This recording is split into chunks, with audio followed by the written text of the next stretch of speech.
other black people that are rich and successful out here. And I think the more that we see this, the more that people can understand that the shit is achievable. You just gotta work towards it. It may seem like it's a far fucking reach, but hey, as long as you have a plan, as long as you have a goal, and you work towards that shit, and you implement as you go, and you change and adjust as time goes, you'll be straight. So let's go ahead and get into this video, and then I'll get my thoughts probably in between and after. All right, let's rock out. A private airport runway in the backyard of a 35,000 square foot chateau. A 235-acre estate that generates millions of dollars a year just by opening its gates. And a construction dynasty that literally poured the concrete for the city's most iconic skyline. Most people think of Atlanta as just the capital of hip-hop or the home of reality TV stars. They are looking at the surface.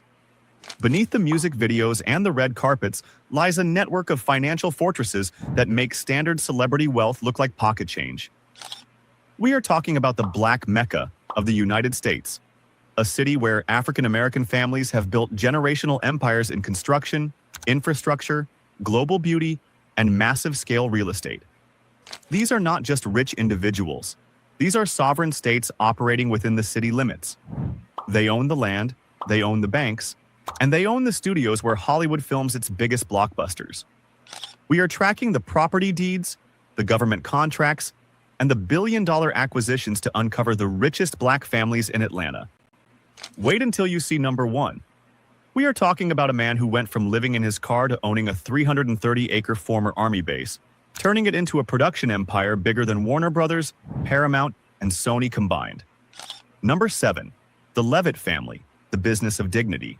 To understand the foundation of black wealth in Atlanta, you have to understand the businesses that serve the community from the cradle to the grave. And in Atlanta, when it comes to the final chapter of life, one name commands absolute respect and immense financial power: the Levitt family. Gregory B. Levitt. But look, that's the thing though too. I heard it was a conversation I was listening to this yesterday. Well, no, actually today while I was at work, and I believe it was Pretty. Like she was on was she on the Lapeef? I think she was on Lapeef. And she was talking about how labor workers, right? They're just laborers. I'm like, do you not understand that a lot of people, a lot of entrepreneurs come from labor jobs? They come from apprenticeship, they come from trades, and they build their businesses up and they become one of the biggest successful type of companies that you can think of. Because they were talking about men aren't building, they aren't doing. I said, man, you crazy as hell. That's where a lot of entrepreneurship jobs come from. A lot of entrepreneurs they come from trades. Sr. and his wife Betty Levitt are the titans behind Gregory B. Levitt and Sons Funeral Homes and Listen, yes, need to get in proximity. Yes, that's exactly, get in proximity. Our funerals. I have people are dying to give the Levitt family their money. Hey, bro, I'm telling you. Now, you might think a funeral home business is a modest, quiet operation. In Atlanta, you would be wrong. The Levitts have scaled the business of dignity into a multi-location empire that rivals major corporate chains. They established their first location in Scottsdale, Georgia, in 1980 with a 5,000 square foot facility. Today, that footprint has exploded. They operate 4 massive chapels across the metropolitan area, including a 9,000 square foot fortress in Decatur and a 12,000 square foot state-of-the-art facility in Gwinnett County. This is not just about handling services. It is about infrastructure wealth. Their facilities are designed with the opulence of 5-star hotels. We are talking about viewing rooms with custom furniture, large conference centers for family gatherings, and fleets of luxury vehicles. The family fleet includes pristine Rolls-Royces and Cadillacs, signaling a level of service that demands premium pricing. The wealth of the Levitt family is built on a reputation for excellence. In the funeral industry, trust is the only currency that matters. When you serve over 2,200 families annually, as the Levitts do, you are operating a logistics and hospitality machine that generates tens of millions in revenue. Their influence extends far beyond their chapels. The family has donated over $1 million to various charities and organizations. Their philanthropic footprint is so large that the DeKalb Medical Center named their emergency department reception area after Gregory and Betty Levitt. This is legacy wealth. It is the kind of wealth that is woven into the fabric of the community. They have handled the homegoing services for some of the most prominent figures in Black culture, becoming the go-to institution for Atlanta's elite. The Levitts prove that in the Black Mecca, service industries can be scaled into dynastic fortunes if executed with perfection. They didn't just build a business, they built an institution that will stand for generations. But while the Levitts serve the local community, our next tycoon makes his fortune from the millions of travelers passing through the world's busiest. But here's the bigger key though. Here's another key too to pay attention to. A lot of people just looking at it as, oh, it's the funeral homes. How many funeral homes do we know? There's a lot of funeral homes, but they understood who to market to, how to market themselves, and how to separate themselves from the bunch to become the most prominent funeral service in Atlanta.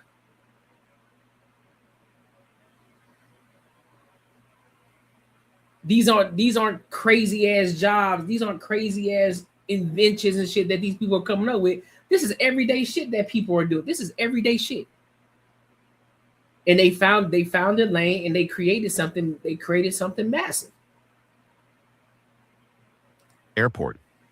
Number 6. Mac Wilborn, the airport king. If you have ever flown through Hartsfield-Jackson Atlanta International Airport, the busiest airport on the planet, you have likely put money directly into the pocket of Mac Wilborn. Mac Wilborn is the owner and president of Mac 2, Incorporated. He is the quiet giant of Atlanta's hospitality sector. While rappers and athletes flash cash on Instagram, Wilborn collects passive income from the thousands of people who buy a chicken sandwich or a burger every single hour. His empire is built on franchise dominance.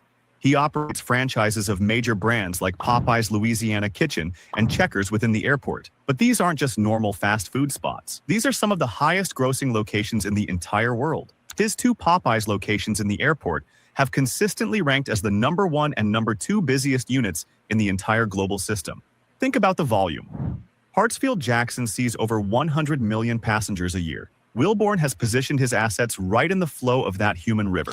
It is a masterclass in captive audience economics. Wilborn started his journey in 1971 as one of the first minority McDonald's franchisees in the Atlanta area.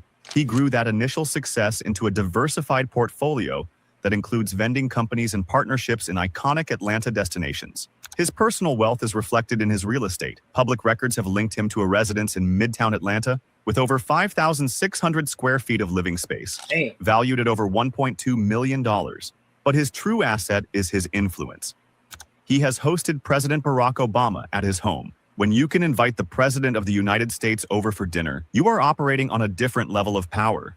Wilborn represents the B2B, business to business. Y'all remember when Anton was talking about that? Once you get to a certain level, when you start to get politicians, start to invest in politicians, it's a different type of level of power right there. It's a different, when you start to get politicians in your pocket, it's a different type of power right there, boy. It's a different type of power. Business side of Atlanta wealth. He isn't selling a lifestyle. He is selling efficiency. He proves that you don't need to invent a new product to become ultra wealthy. You just need to control the distribution channel where the people are. But while Mac Wilborn controls the food, our next family controls the look of Black America. Number 5, the Bronner family, the beauty dynasty. In Atlanta, the beauty industry is not just vanity. It is an economic engine worth billions. And sitting at the throne of this industry is the Bronner family. They are the owners of Bronner Brothers, a private, family-owned company that is one of the largest African-American hair and skincare producers in the United States. Their story is the definition of generational wealth. It began in 1947 with Dr. Nathaniel H. Bronner Sr. and his brother Arthur E. Bronner Sr. George Washington. They started teaching cosmetology at a local YMCA. Today, the second generation, led by Bernard Bronner and his brothers, controls an empire that exports products around the globe. But their real cash cow is the Bronner Brothers International Beauty Show. This is not just a trade show, it is the Super Bowl of the hair industry. Held at the massive Georgia World Congress Center, It attracts between 40,000 and 70,000 hairstylists, barbers, and beauty experts from around the world. The economic impact of this single event is estimated to be approximately $60 million for the city of Atlanta. The family monetizes every aspect of this ecosystem. They own the product lines, BB African Royale, Tropical Roots, that the stylists use. They own the magazine, UPSCALE magazine, that dictates the trends. And they own the event where the industry gathers to spend money. This is vertical integration at its finest. Their wealth allows them to live lives of immense comfort and influence. The family is deeply embedded in the religious community as well, with Bishop Dale C. Bronner leading the Word of Faith Family Worship Cathedral, a mega church with thousands of members. This connection between business and faith is a pillar of the Atlanta elite structure. The Bronner family has navigated decades of change, from the Jim Crow era to the digital age, without losing control of their company. They have resisted buyouts and takeovers to keep the wealth within the family bloodline. They prove that owning the culture, specifically the unique beauty standards and needs of the Black community, is one of the most lucrative positions in the market. But while the Bronners focus on beauty, our next tycoon is focused on rebuilding the very earth beneath Atlanta's feet. Number 4. Egbert Perry, the urban architect. Oh, shit. Do not confuse him with Tyler Perry. Egbert L.J. Perry is a tycoon in his own right, a man whose wealth is written in concrete, steel, and the skyline. Vertical integration on all levels within the same business. Of the city. Egbert Perry is the chairman and CEO of the Integral Group. He is a real estate developer who didn't just build buildings, he reinvented the concept of urban housing in America. In the 1990s, Atlanta was facing a crisis with its public housing projects. They were dangerous, dilapidated, and economically isolated. Egbert Perry saw an opportunity where others saw a disaster.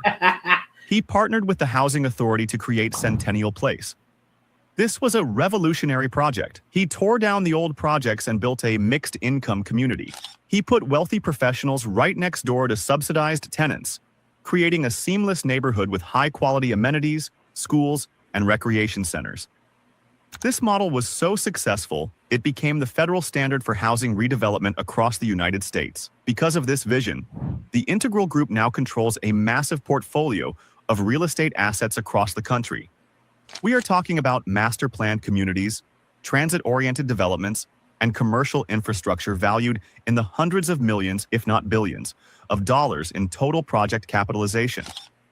Egbert Perry's personal influence is staggering. He has served as the chairman of the board for Fannie Mae, one of the most powerful financial positions in the entire country.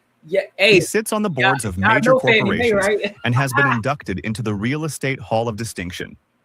His wealth is intellectual capital converted into real asset capital. He lives a life of quiet, powerful luxury.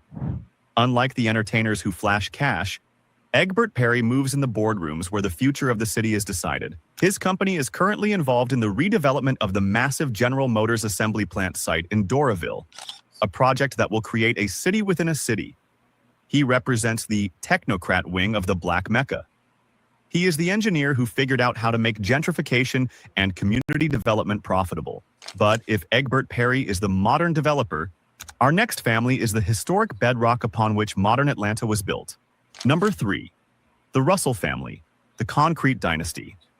If you look at the Atlanta skyline, you are looking at the legacy of Herman J. Russell. The Russell family is perhaps the most important business dynasty in the history of Black Atlanta. Herman J. Russell, who passed away in 2014, founded H.J. Russell and Company in 1952. He started as a plasterer. He ended up as the man who built the Coca-Cola headquarters, the Georgia Dome, Turner Field, and major expansions of the Hartsfield-Jackson Airport. Today, the company is run by his children, Michael Russell, CEO, H. Jerome Russell, President, and Donata Russell Ross. They have successfully transitioned the wealth from the founder to the second generation, a feat that many families fail to achieve. Let's look at the scale of their operation. H.J. Russell and Company is consistently ranked among the largest minority-owned firms in the United States. They don't just pour concrete, they manage real estate, They develop affordable housing, and through Concessions International, led by Donata, they operate food and beverage units in major airports across the country. Their family seat is legendary. Herman Russell's estate in Collier Heights, a historic, wealthy black neighborhood, featured a 50-foot-long swimming pool where Dr. Martin Luther King Jr. used to swim. It was the boardroom of the civil rights movement. Today, the children continue to expand the empire.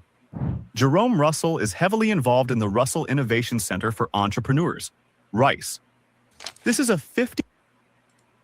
You notice that he's in business with the same people that Mag2 is in business with too. Yep, network, bro. I'm telling you, bro. Network is gonna be crazy. Understanding where to put your money, understanding how to invest your money, and getting around the right fucking people. Networking is gonna be fucking critical, dog. I'll give you a play that I'm doing right now, and it's on a smaller scale right now. I'm trying to network. I'm networking with other people that's in the Arizona area right now. That's in the YouTube industry. Because my ultimate goal, because mind you, when they just said that, I looked at.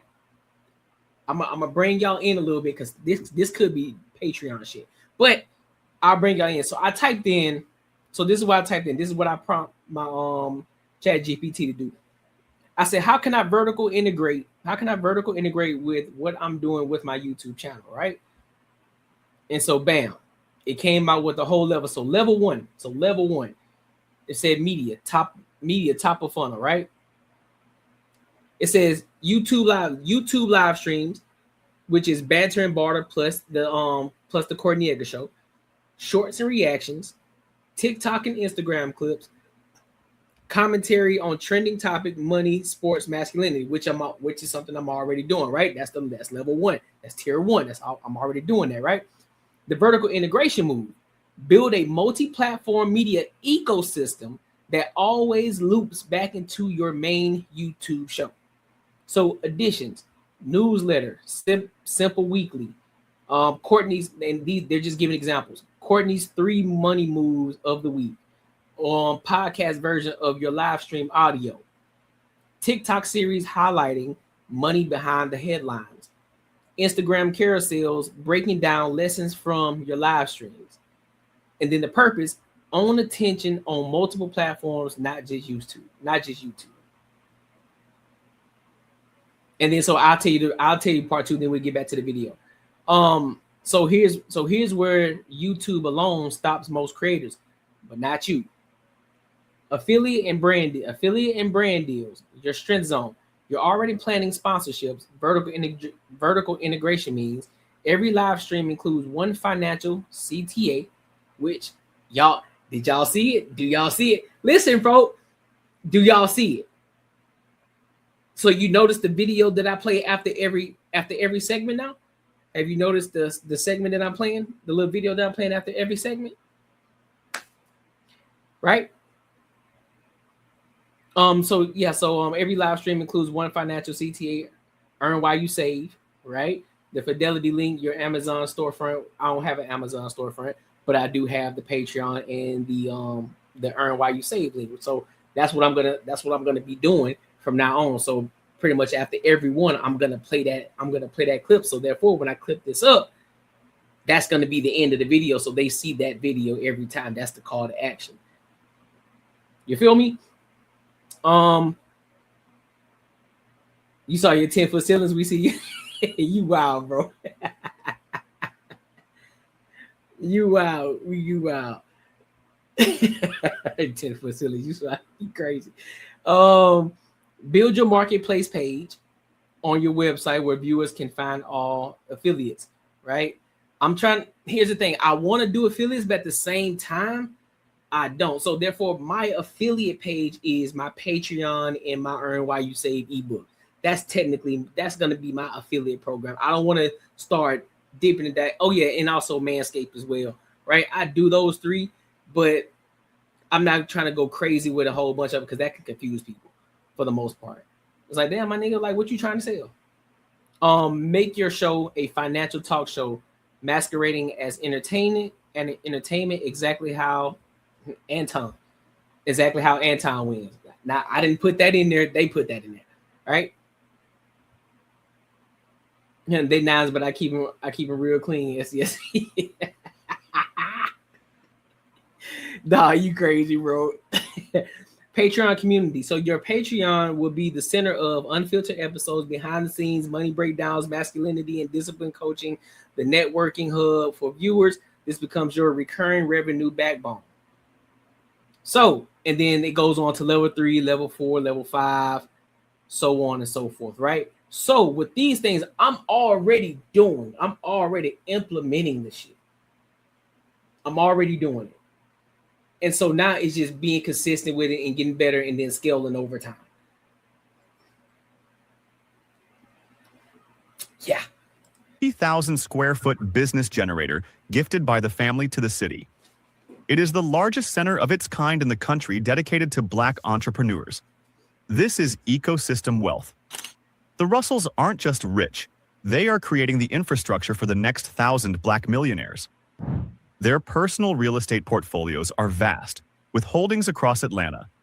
They move with the confidence of a family that knows they literally built the walls the rest of the city lives behind. The Russell family proves that true power isn't just about having money in the bank, it's about having your name on the buildings. But now, we transition from the old money builders to the new money land barons. Our next entry is a rapper who realized that land is the only thing they aren't making any more of. Number 2. Rick Ross, the land baron of Fayetteville. Most rappers buy a mansion. Rick Ross bought a zip code. While he made his name in music, William Leonard Roberts II, known as Rick Ross, has pivoted into becoming one of the most asset-heavy celebrities in the South. His residence, which he calls the Promised Land, is the single largest private home in the state of Georgia. Let's break down the numbers because they are staggering. The estate sits on 235 acres of land in Fayetteville, just outside Atlanta. The main mansion is 54,000 square feet. It has 109 rooms. It features a dining room that can seat 100 people. It has a 350,000-gallon swimming pool, which is the largest residential pool in the United States. Damn, so is that where they shot? Is that where they shot Superfly? That movie Superfly? They were shooting that shit in Rick Ross's house. Oh shit, that's crazy. Ross bought this property from the legendary boxer Evander Holyfield for a reported $5.8 million in 2014. Today, with the renovations and the explosion in Atlanta real estate values, it is worth multiples of that figure. But here is the global status twist. Rick Ross doesn't just live there, he monetizes it. He turned his front lawn into a revenue stream. He hosts the Rick Ross Car and Bike Show, a massive annual event where thousands of people pay hundreds of dollars for tickets to see his car collection and walk on his grass. Was it? I didn't know that. He turned his house into a convention center. And let's talk about that car collection. Ross owns over 100 cars, most of them classic Chevrolets and luxury Maybachs. He has a garage that looks like a museum, but he didn't stop at 235 acres. He recently spent another $4 million to buy an additional 87 acres adjacent to his property, expanding his kingdom even further. Listen, bro, that's why we gotta network hard. Did you get that? Did y'all get that link? You get that link that I sent you? With the cigar ladies, they're gonna be at the Mayans, they're gonna be at the Mayan spot. Cause it was that cigar that we smoked when we linked up with your homies that day. And we had those little cigars with the black ladies on the front label of that joint. So they're actually hosting something, I think this Saturday, down at the Mayans Club downtown Phoenix. So might be something we can do, maybe. I don't know. His business portfolio is equally dense. He owns over 25 Wingstop franchises. He owns Checkers and Rally's restaurants. He has partnerships with Bel Air Rosé and Rap Snacks. Sisters and Sticks, yeah. Rick Ross is the ultimate example of diversified hustle. He took the cash flow from rap music and poured it into tangible, hard assets, land, franchises, and classic cars. He cuts his own grass, literally, to save money and keep himself grounded, but he lives in a palace that was built for royalty. He proves that in the new Atlanta, you can start as a correctional officer, become a What, rap Baby star, J? and end up as a landed gentry.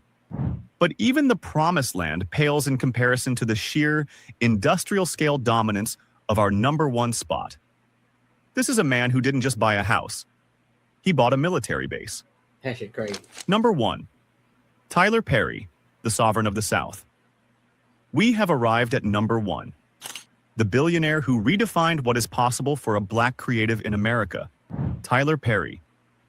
Tyler Perry's wealth is estimated by Forbes to be $1.4 billion. But that number doesn't tell the full story.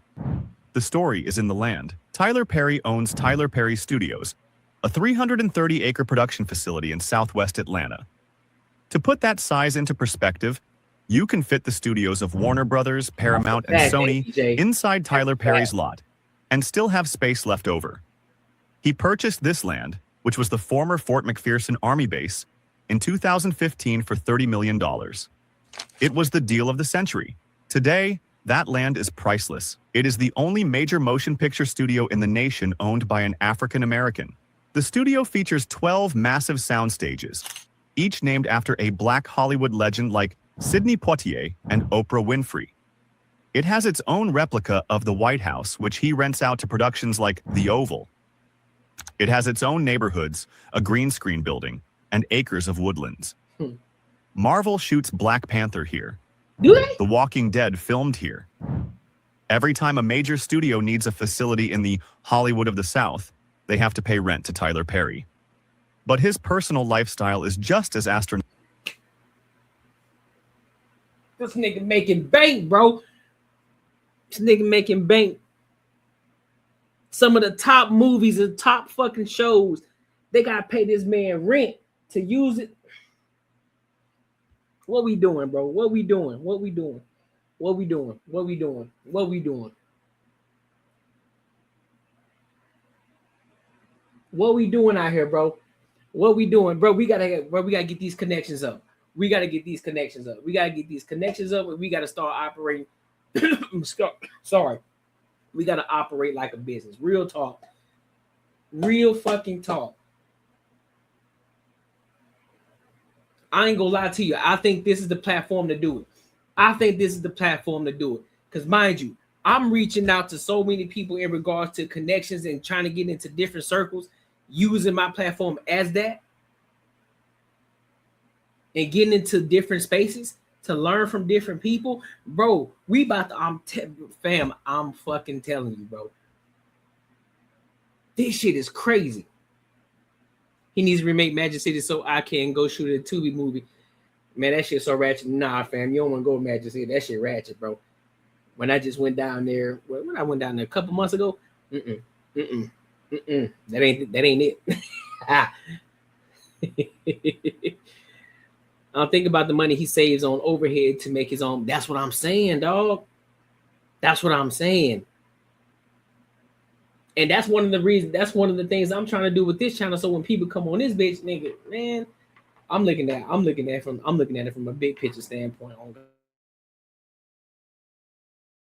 This man paid $30 million for a military base. Now he up here making bank because he renting out his own property. He renting out his own property for people to produce movies and shows. Crazy numbers. On top of other things that he doing. So that's just one facet of it. Man, god damn.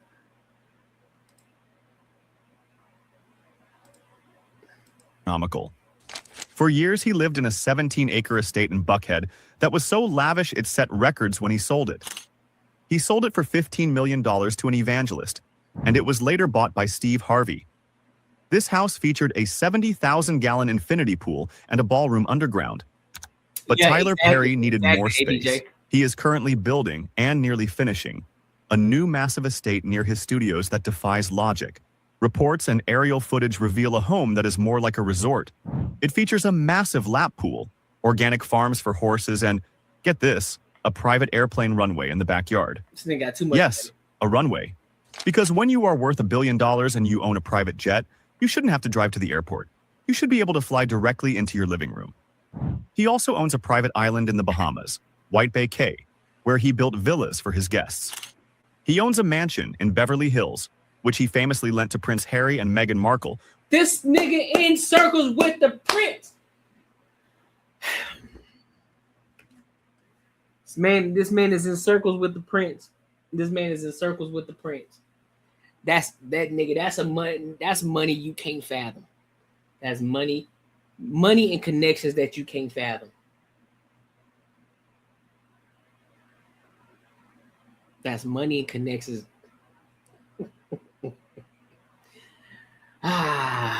Yo. When they left the UK. His wealth comes from a crucial decision he made early in his career: ownership. He owns 100% of his content. Every Medea movie. You heard that. He owns 100% of his content. So think about this shit here. I produce this show and we grow this bitch to the fucking nines. I'm talking about to the fucking rooftops that we can't even fucking fathom. And think about all the things that's gonna come with that. Different sponsorships that's gonna want to rock out with you. Different people that I'm gonna be putting on. We talking about we got the banter and barter show. So many other things that we're gonna be coming in with, integrating within this show that's starting from this channel. Mind you, the people that we're gonna be networking with. So ain't no telling the circles that we gonna be in on top of that. Just off the strength of starting this show. Man, I'm telling bro, listen. The opportunities out this bitch is endless, dog. That's why I don't care about these bullshit topics that a lot of these people be out here talking about. Oh, this the black people, we oppressed. Nigga, where? I just gave you full on fucking proof how all of these motherfuckers, you got all these black men. All these black men who became successful, who grew up, who came up in that fire hose age, and they became fucking deca multi-millionaires, billionaires, created businesses and all of this different shit. And you telling me that you went in the oppressed area talking about, oh well, it's a systemic racism, nigga. Where?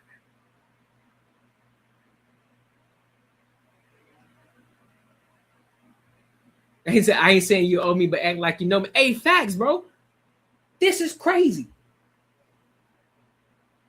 And niggas got the nerve to have conversation about race and shit. Talking, yeah, bro, I read the books about the fucking history, bro. So my credibility, nigga, your credibility ain't translating to nothing.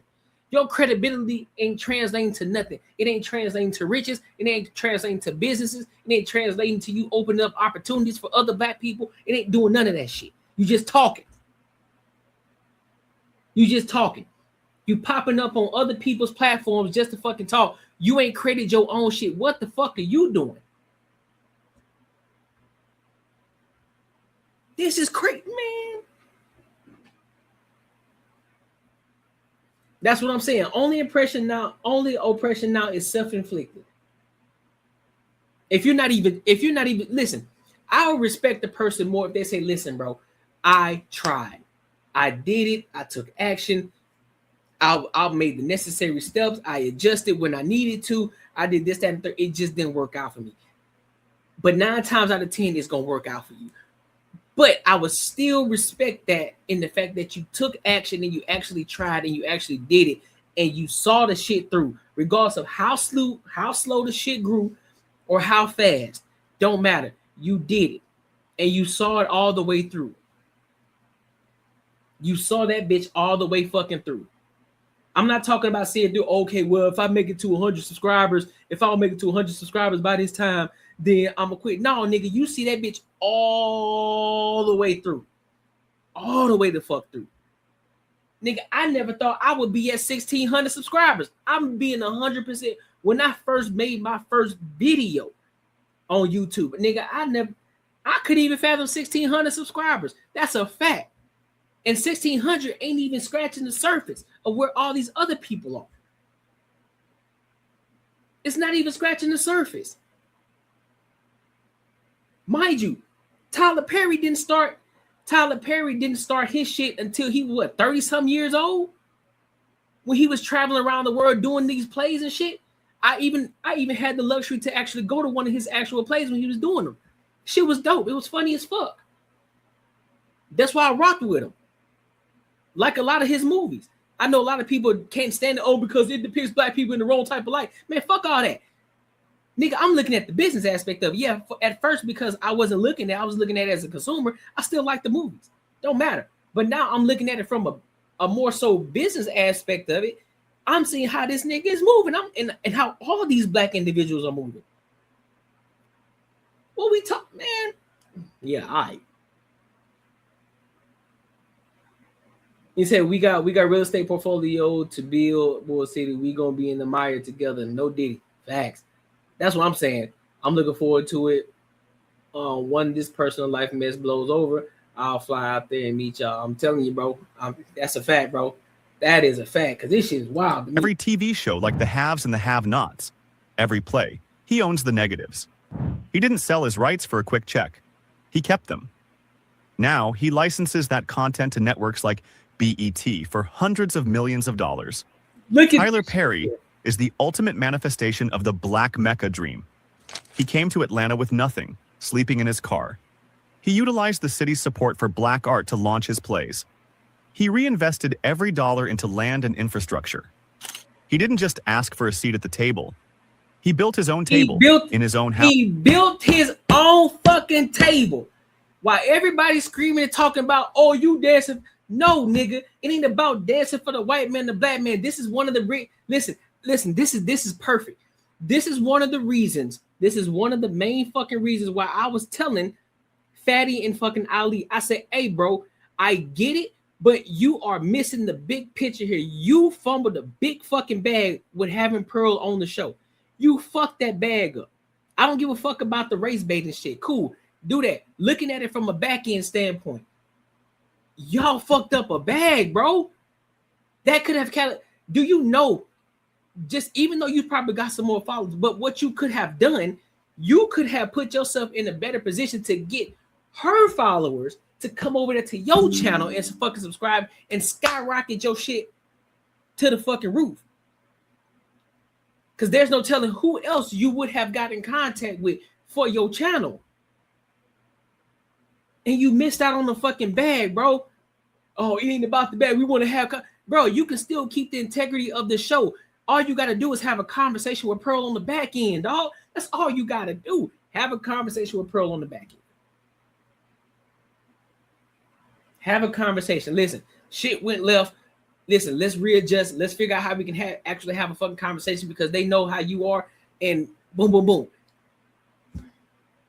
While still keeping the integrity of the show. But here's the thing. They ain't talking about this, though. They ain't doing reactions like this. Nobody's having reactions like this. Nobody's doing this type of shit.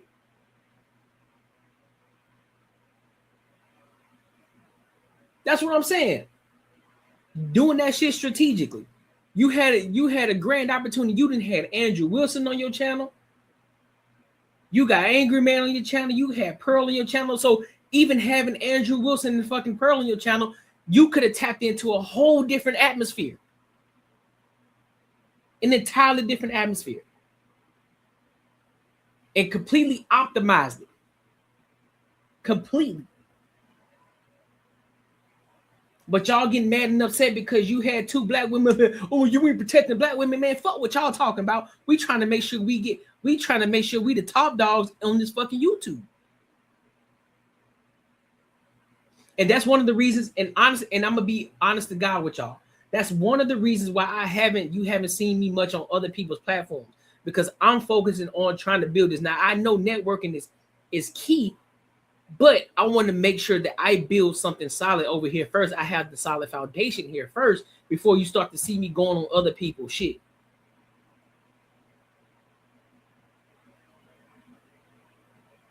Then you can start seeing me on. Then you can start seeing me on other people. Oh, they go CES. He over here. Now he's tapping into shit. But we got to make sure this shit over here is grounded and solid first. I love this segment. Best content so far. Great idea. Yes, sir. I appreciate you. I think I want to start doing more of these. For sure. because this shit is dope. And also, it's kind of one of those things that gives you that dopamine as well as that dream factor. It's like, listen, bro, all this shit is possible, bro. Look at Mr. Beast. Buddy created the video 11 years ago, talking about he gonna be where he's at today. He's gonna be there, and he's here. Casa not. Look at those cats, bro. From that first video to now, look what they're doing. Just because they were fucking consistent, because they knew how to scale their shit. I started operating like a business, bro. Stop looking at it's just content. No, nigga, you got to be strategic with it. But more so than the strategic aspect of it, you got to be consistent with this shit. Hey, you see, listen, you already starting it. CES. What's CES? Like you said, see, that can be a plug. That can be some for a sponsor. That can be a special edition. CES. You see what we going with this? CES can be a brand. Well, it is, but we can use that. CES. You see what I'm saying? But my main focus is I want to get into circles. I want to get into circles with different people. That's my main thing. Get into the circles with different people. Tap into other people. Tap into other audiences. And doing that shit strategically. And having a solid group of people around me, bro, while we growing and building this thing up.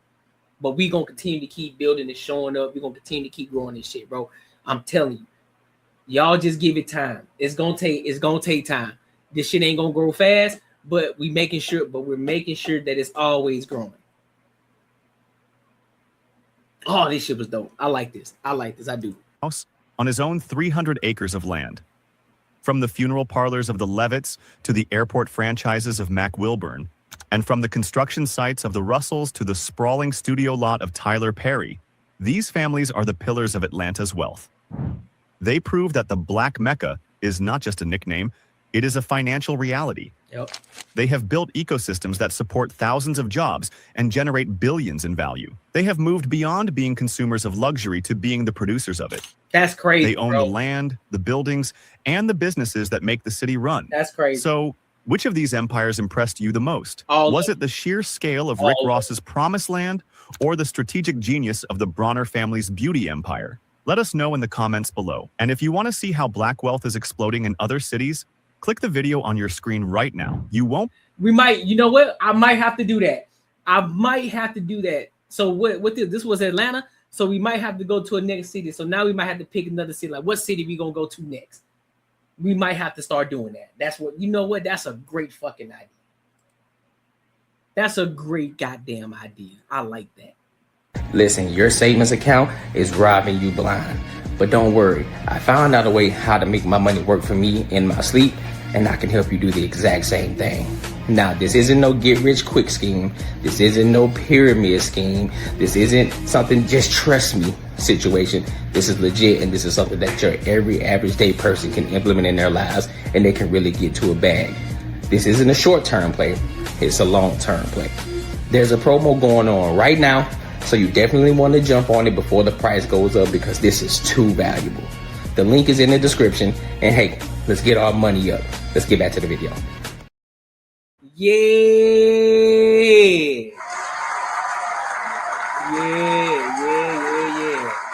Listen, y'all.